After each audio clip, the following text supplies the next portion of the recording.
All right, morning, everyone. Morning. So I've been really excited about this presentation about grazing sheep and solar arrays. So I'm really looking forward to it. Thank you for being here. So Bobby Severson is an extension associate and director of the Cornell Cooperative Enterprise Program. Through her work, she collaborates with Todd M. Schmidt, professor in the Charles H. Dyson School of Applied Economics and Management at Cornell University, from New York. She serves as executive secretary of the Northeast Cooperative Council. The council provides executive education to agricultural cooperative leaders headquartered or doing business in the Northeast. She is a past president of the National Conference of State Cooperative Councils. She received the John Lowe ACE Award in 2018. She holds a master's in professional studies in community and rural development from Cornell University. And we'll leave it there. And Bobby, perfect. Thank you. And you're all set up with printing and all that? Supposedly. Great.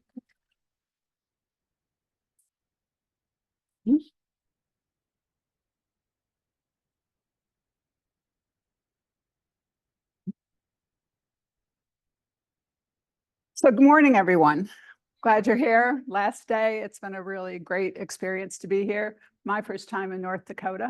And it was great to be, I've said to several people here, I don't want to be disparaging in using the term fly over, but yes, flying over to get from here, from the East Coast to the West Coast. And I always wondered what this kind of terrain was like, and to literally be in it was great. And so anyway, topic for today is cooperative coordination when grazing sheep beneath solar arrays. Ta-da, it works. So as mentioned in the introduction, I'm Bobby Severson, and I'm the program director at Cornell in the Cooperative Enterprise Program. It's in the Finger Lakes region, which is a central part of New York State. We have glacier created terrain as well. And we have the Finger Lakes is basically 11 lakes that were created as the glaciers receded. The Cooperative Enterprise Program, it's part of the land grant system that Cornell's part of. So we have the 3 pillars, which is extension, which is my program is 100% extension. As mentioned, my program partner was the Northeast Co-op Council. The teaching piece, Todd Schmidt is the faculty professor at Cornell that oversees the cooperative business management or cooperative enterprise program. And he teaches one of the few cooperative business management classes in the United States. And what makes our class unique is that we do engage learning projects. So we find a co-op client and identify an issue. They identify an issue of concern that they have. And those issues could be anything from some sort of member education, member relations piece, equity management, new member education, those kinds of things, and or launching a new co-op.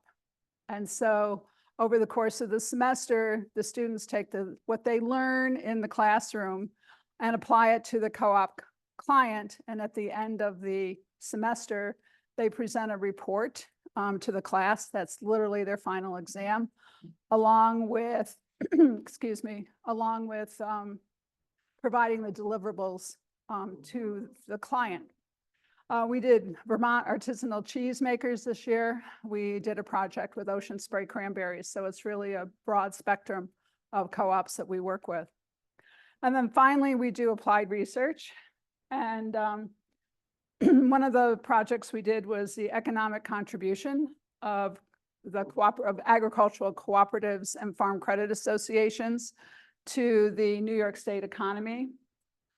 We've done some work on best practices that veg co-ops do when marketing their product on behalf of their members, with the idea that that information, excuse me, would be useful for people trying to launch a food hub.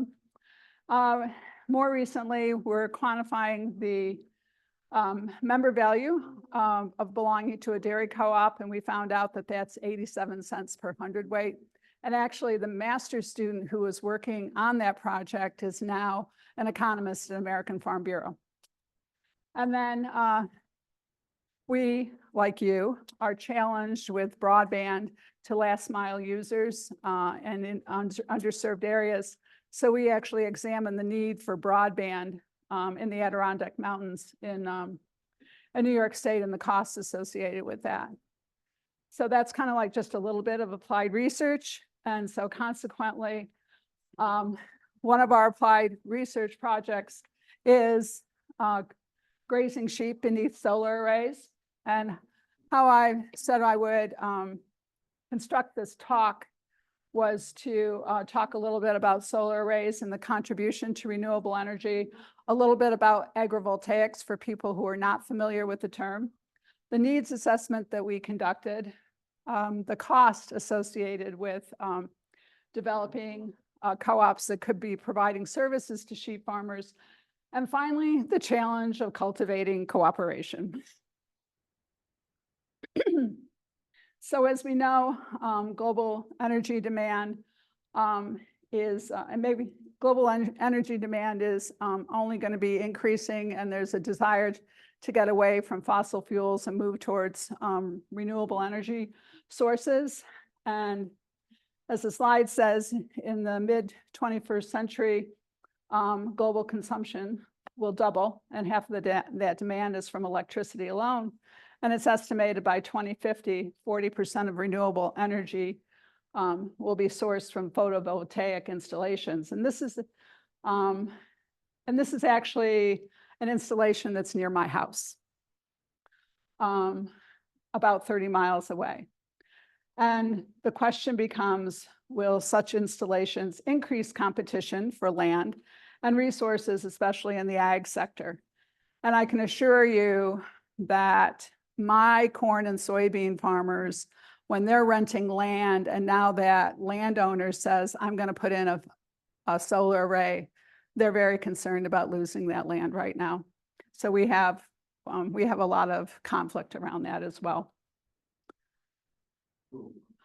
So this is a map from the Solar Energy Industries Association. It's a little dated, September 2023, but this shows the solar arrays. I would say more of them are under development and construction, and less are actually producing solar energy right now. We do have community solar, and I guess I would say from a New York State perspective, we define community solar as there seems to be this threshold of community solar is less than 20 acres because there's a lot of solar that's literally 19.9 acres. So consequently, you can see the size and scale of renewable energy that might be occurring across the Northeast and into Ohio. And the challenge is that we have sheep farms that are intermixed in all of this. So the question becomes, how do we get the sheep to the solar arrays? And how do we manage them once they get there?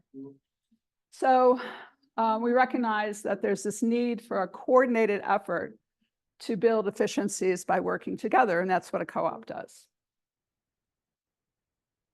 A little bit closer, kind of scaling down from global to regional, is the New York State Energy Research Development and Authority, NYSERDA.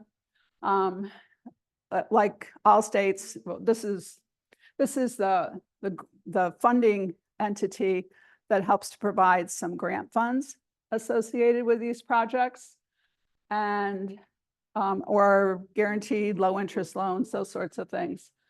And all states have their renewable energy goals right now. And in New York State, that's 10.6 gigawatts of solar installation are in the planning or production phases to be up and running by 2030. And when we look at utility scale, which would be anything over that 20 acres, that comes out to a total of 68,000 acres in order to meet that goal. So the question becomes, there's opportunities for mixed use as we're converting the land to energy production.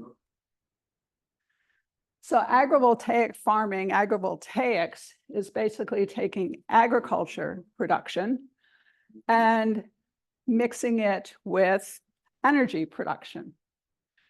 And so consequently, there's a lot of research being done right now across the United States about what kind of agriculture can coexist under solar arrays, and whether or not that's the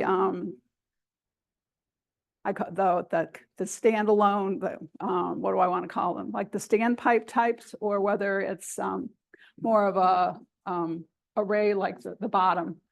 So there's consideration for pollinator habitat and actually doing honey production. There's for this particular, let's see if this works. Yes, particular array. So these panels are going to move. And so at some point there's some shading, but there's also some light, so allows vegetable production. And then down here we have sheep that are grazing under arrays. So I would say the solar array operators in New York State are very interested in this dual use.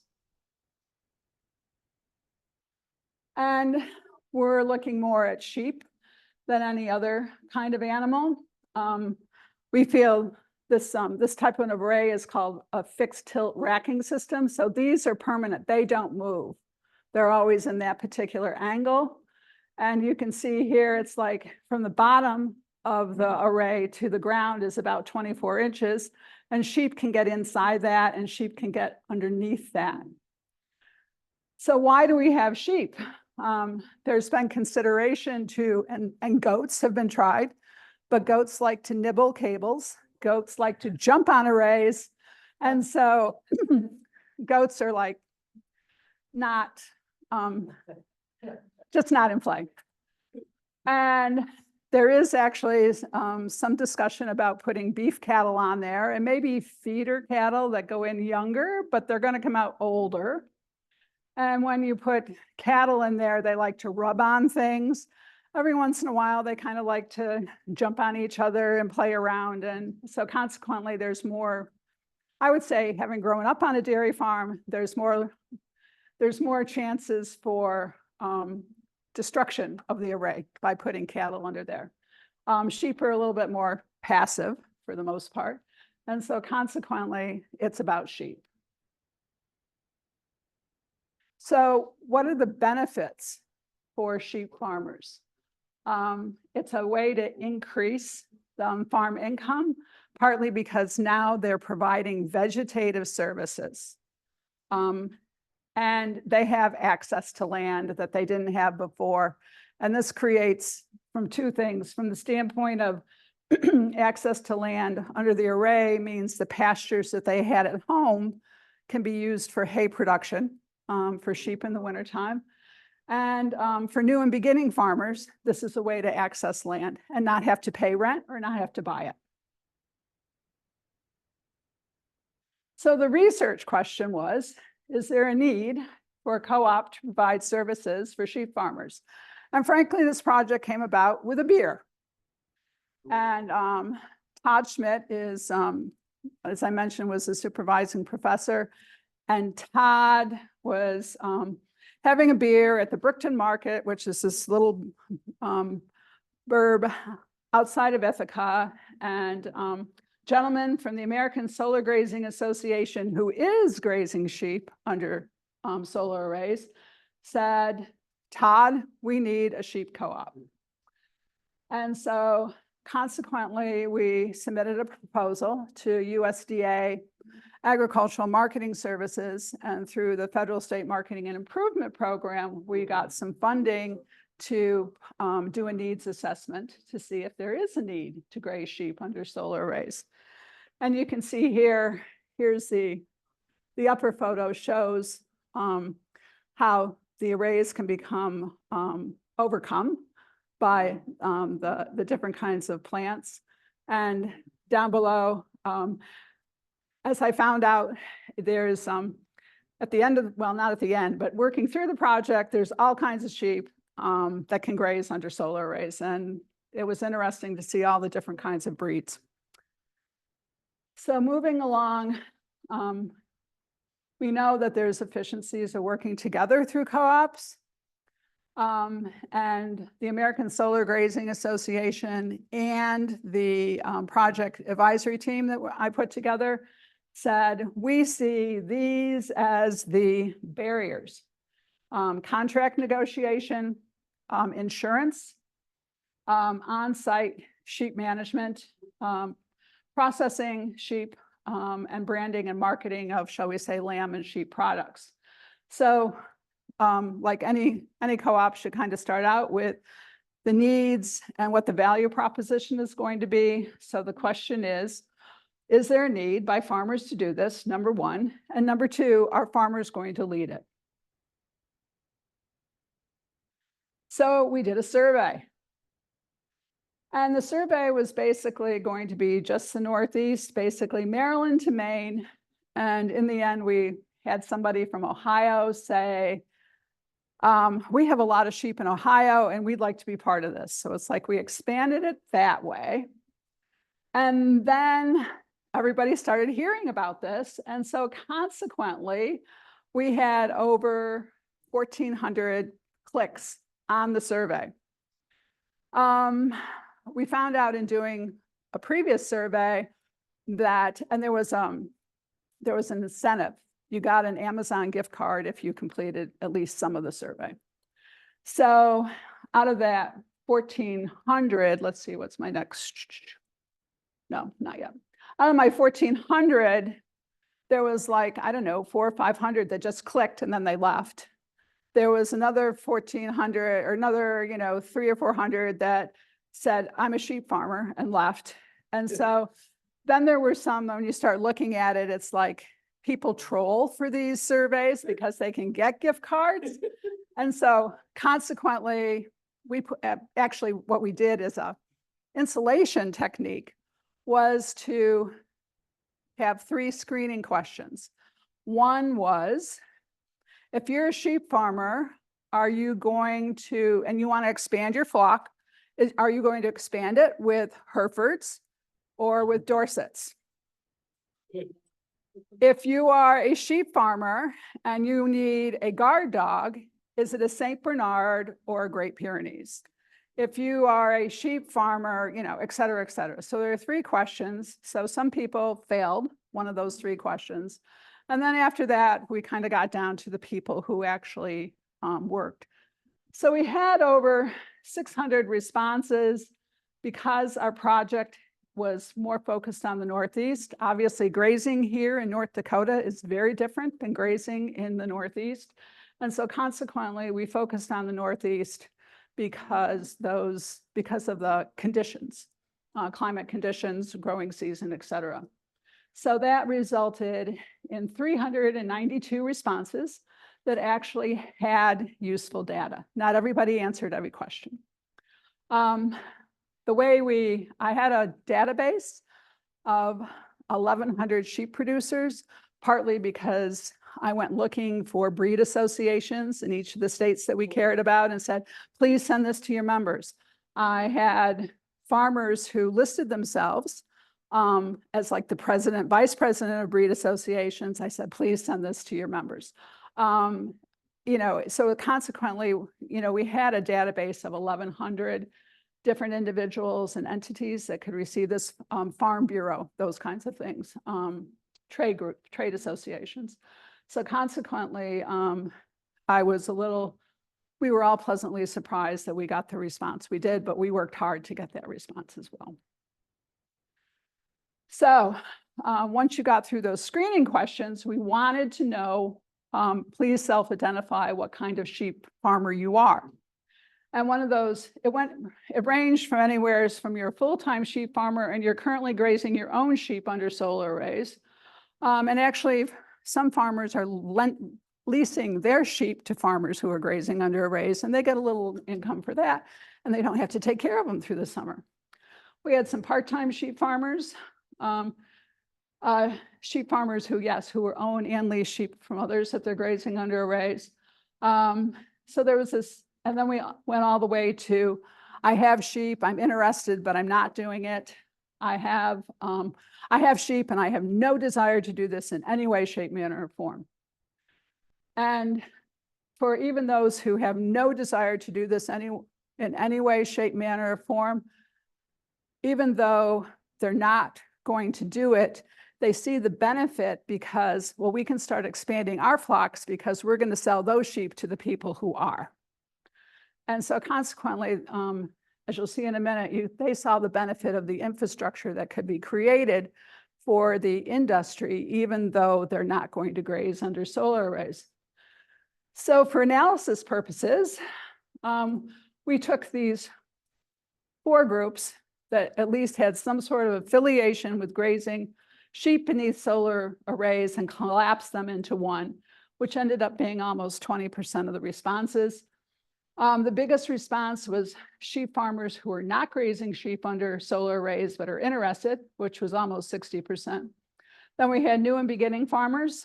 I will be honest to say we were very interested in new and beginning because there's funding opportunities for new and beginning. And so consequently, we wanted to segregate them and their, and what their interests were. And then finally, a few that said they're sheep farmers, but they're not interested. Whoops, do that again. So they were asked to share what they saw as how they felt about the barriers that we presented to them.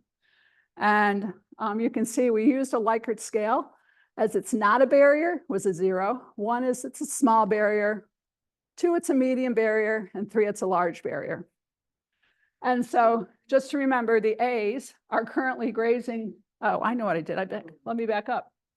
So we had 75 sheep farmers who are actually grazing sheep beneath solar arrays, but out of those 75, 25 of them were like, we have our own solar array and we put our sheep under there and we're not getting paid for it. So we kind of looked at the data and we said there's 50 farms that seem to be grazing more than 5 acres and a couple arrays. And so we said they're actually getting paid for it. So we assumed they're getting paid for it. We justified that they were getting paid for it. And so consequently, we said, let's focus on those 50 farms as well. So back to this slide is we were looking for opinions on barriers to grazing sheep beneath solar arrays. And remember, so the A's are, whoops, let's try that again. The A's are actually doing it. The B's are interested, and that's our largest group of potential members in the future. And the C's are the non-sheep farmers that are interested. And so overall, for all the groups, cost of insurance is a big deal. To use the analogy loosely, I would say, is that sheep farmers have farmer insurance, but solar array operators are looking for industrial commercial insurance. And the cost of that industrial commercial is very, very expensive and cost prohibitive to do this. There's been a couple of farmers that have kind of worked with their insurance providers and have figured out a workaround, but for the most part, insurance is very expensive. So cost of insurance is a big challenge. Easy access to water is a concern because there's no guarantee that there's going to be water on site, and you have to plan on having your water tank in the back of your pickup truck to deliver water, and the travel distance to monitor the sheep. So those were deemed to be, across all the groups, probably overall the biggest barriers. Obviously, the farmers that are actually grazing have specific concerns that they had, which included equipment needed for mechanical mowing and the time that it takes on site, because they have to trim these, they have to do some mechanical mowing regardless of how good a job the sheep do. The interested farmers Their biggest concerns were negotiating contracts and the insurance requirements again. And then non-sheep farmers are interested in challenges of the trucks and the trailers and access to handling equipment. But part of the challenge is they're new in beginning, so they don't have that equipment anyway. I think with the small size flocks we have in the Northeast, there's a lot of trading, like somebody's got a trailer, somebody's got a truck, somebody says, I'm going to go to New Holland. Does anybody need sheep to go to New Holland to the auction, and I can transport your sheep too. So there's a lot of cooperation going on that way. And then finally, we kind of left the people who didn't care. We didn't worry about them quite so, or didn't want to graze. We didn't worry about them so much. So have like 5 slides to talk about the results. And so is there a need for a co-op to contract for services? And so consequently, one of the challenges of grazing sheep under arrays is, and you kind of heard it a little bit yesterday at the Standing Rock presentation, is that it's at least a little like mineral rights are around my house.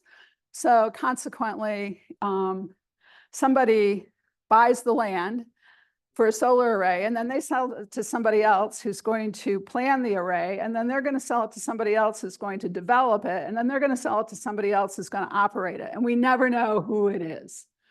And it's never really disclosed who it is per se. Not that they're trying to hide it, it's just hard to find it. So we said, is there a need for contract? And then people say, well, we don't know about how to negotiate the contract. And so consequently, was there a need for a co-op to contract for services and to try and address this insurance issue? And so when you look at this group A, the people who are already doing it, they still see a need for a co-op. And more importantly, the likelihood, 76% said they were likely, very likely, or extremely likely to use some of the services of the co-op.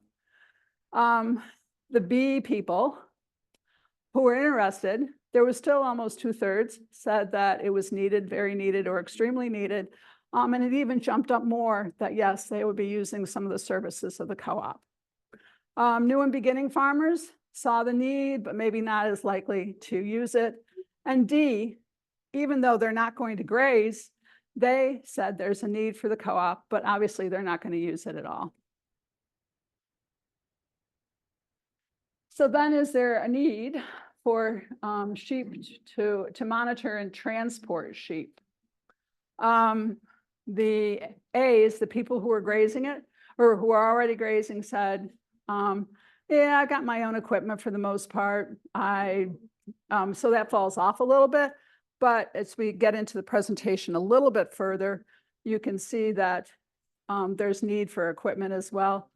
And kind of like even likely, for the need and likely use, it was about the same.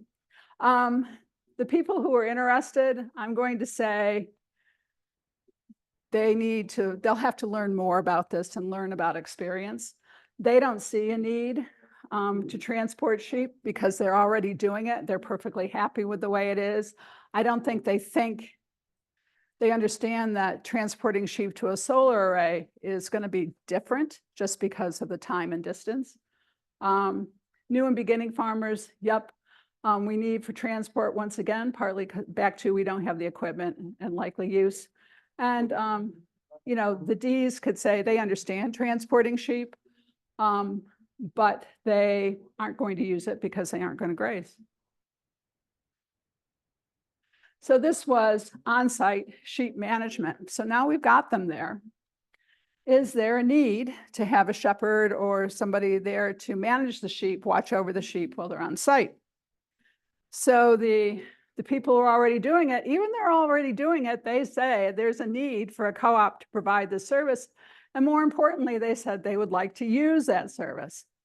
The B's still say, yeah, maybe there's a need, but you know what, I'm gonna go. And I would say for both of these, I want to take care of my own sheep.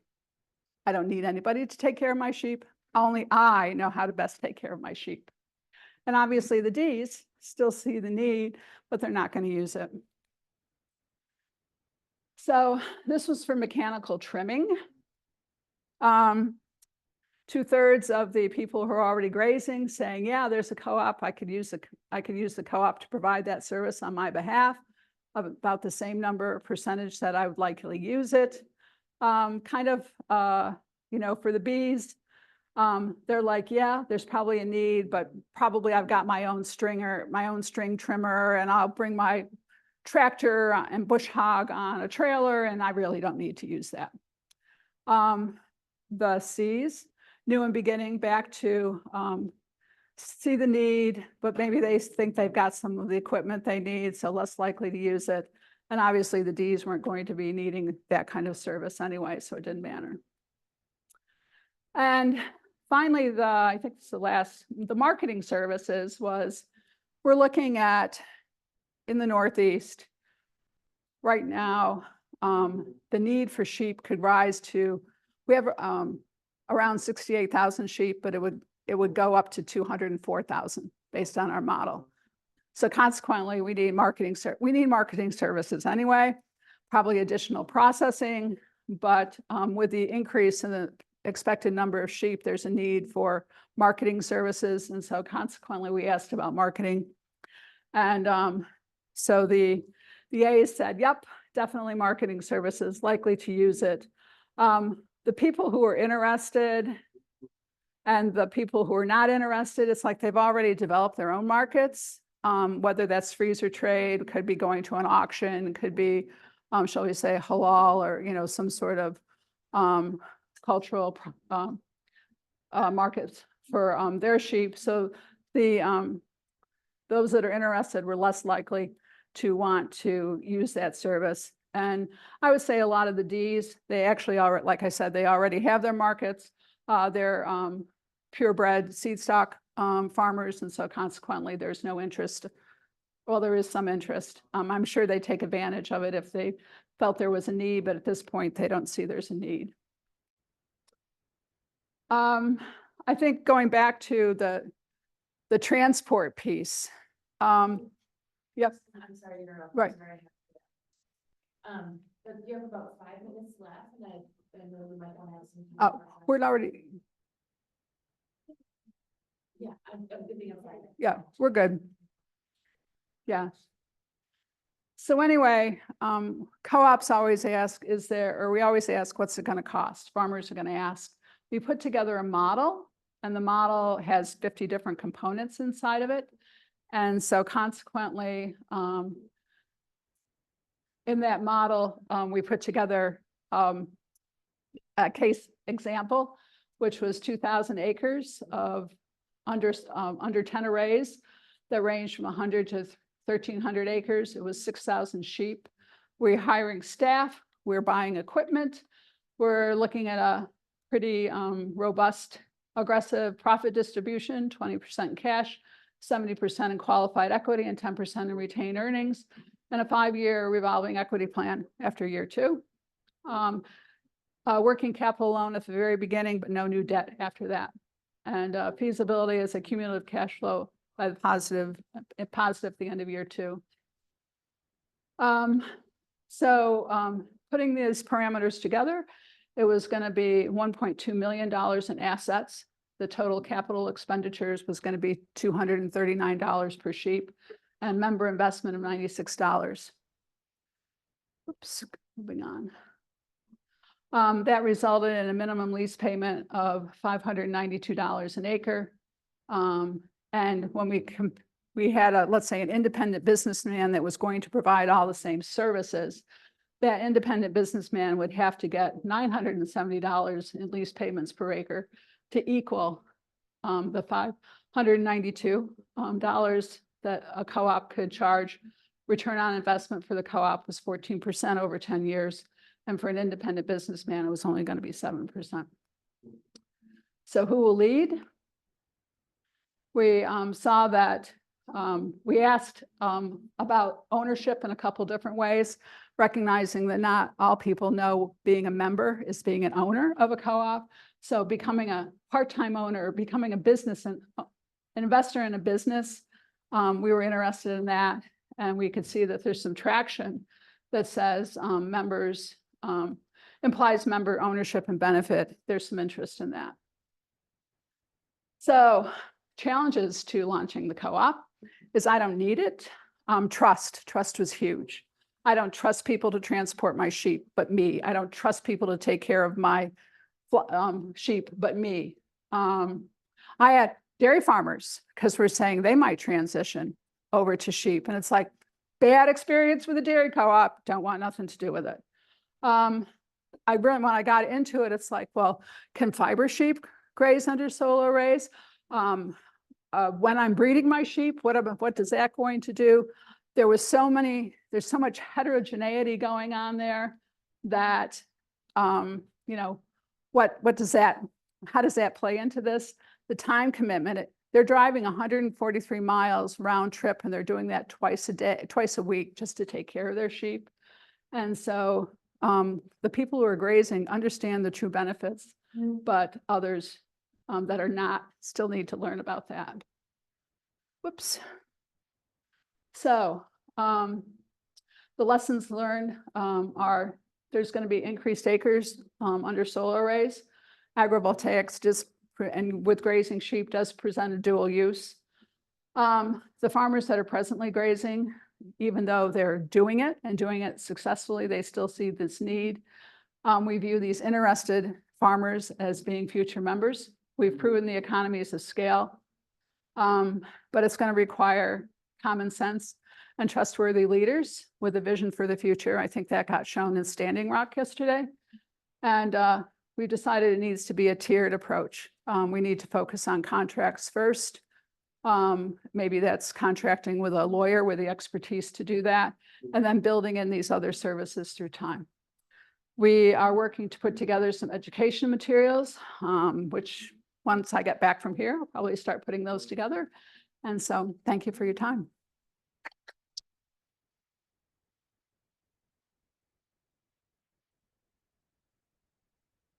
Any quick questions?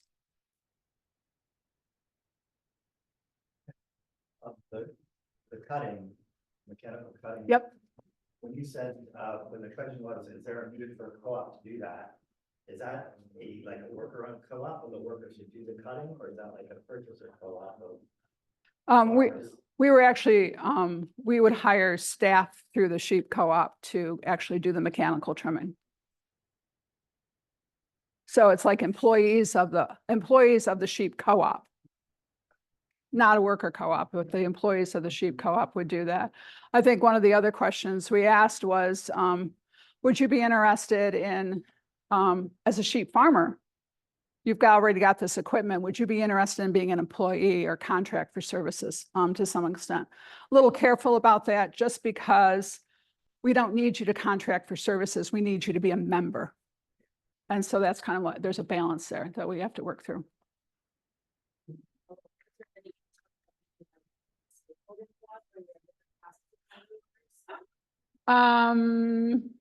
We hadn't got that far. There could be some opportunities per se. So let's say the sheep farmers are about bringing the sheep on, but then you could get some lawn care people that would actually do the mechanical trimming. So let's say the co-op doesn't have to own the equipment. There could be some opportunities that way. It could be it could be communities saying, you know what, we want to support agrivoltaics, so maybe we want to be a member. I guess there could be some opportunities for that, but that's probably not the model we're going to pursue at this point. Okay. Really, if you want to okay, we'll see if we have more time for questions at the end. Sorry, we're a little smushed today.